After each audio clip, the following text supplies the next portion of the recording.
အောင်မြင်နေတဲ့လူငယ်တယောက်ကတဲ့ကိုဇွဲကြွေးချပြီးတက်သေးတယ်ဆိုတော့ဒါပေါ်မှာသူ့ဗီဒီယိုလေးတက်လာရင်စိတ်မကောင်းဖြစ်မိလို့သစ္စာကြီးရလေလိန်လို့မရအောင်မတရားလို့မရအောင်အမှန်တရားသိလား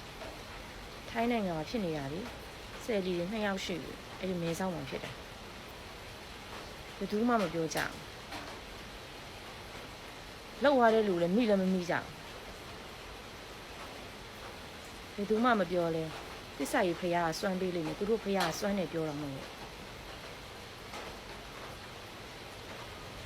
ကိုယ်နိုင်ငံကိုလူမျိုးကိုချစ်ပါကိုယ်နိုင်ငံကိုလူမျိုးမချစ်တဲ့သူဆိုတာမရှိပါဘူး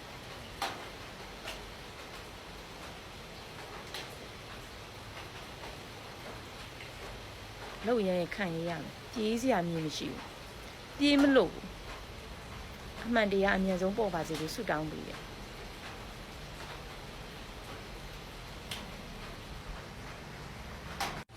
နောက်ထပ်လေအဲ့လိုမျိုးတွေထပ်ပြီးတော့မဖြစ်ရှင်တော့သစ္စာရေးအတိုင်းပဲစွန့်ပေးပါ